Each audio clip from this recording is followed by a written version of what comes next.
김태선 의원님, 다음은 김희상 의원님 질의해 주십시오.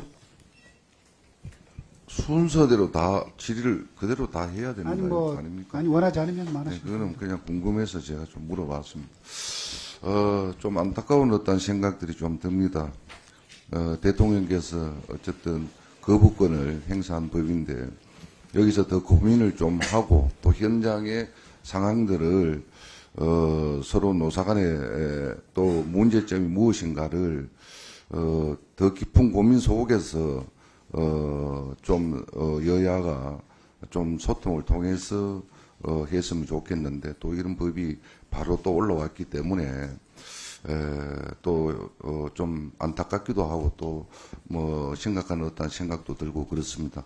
지금 이 현재 우리가 있는 그 노동조합 법으로라도 실제로 이 노동조합 활동에 큰 장애가 되는 것은 아니라고 봅니다. 이게 그래서 이런 것이 심사숙고해야 되는데 일단 이 법이 올라왔기 때문에 그 먼저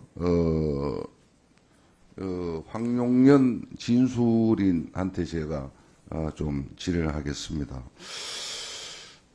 노조법 2, 3조가 예를 들어 통과가 이래 된다면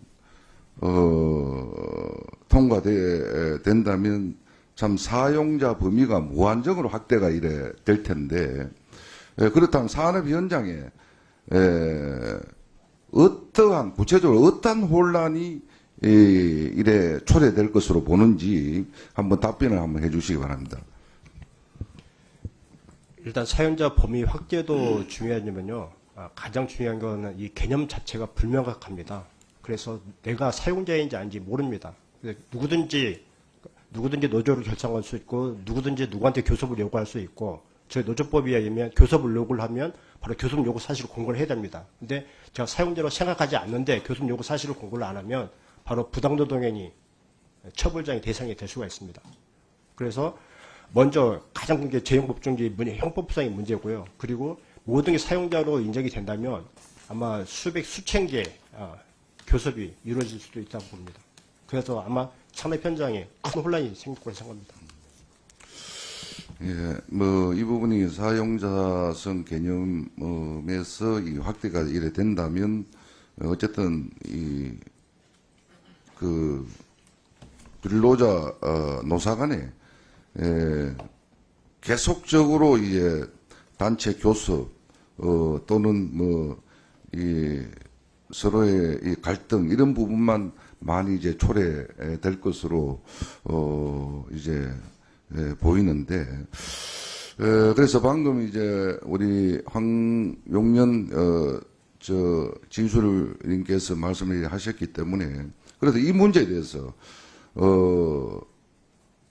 사용자 범위가 이 무한정 확대되면 문제가 상당히 좀 크다는 것을 이야기를 황용연 진술님께서 하셨습니다. 그러면 이 부분에서 정기호 우리 진술인하고 김기우 우리 진술인의 생각은 어떤지 한번 이야기를 들어보도록 하겠습니다. 예, 먼저 제가 먼저 말씀드리도록 하겠습니다. 노동조합은 바보가 아닙니다.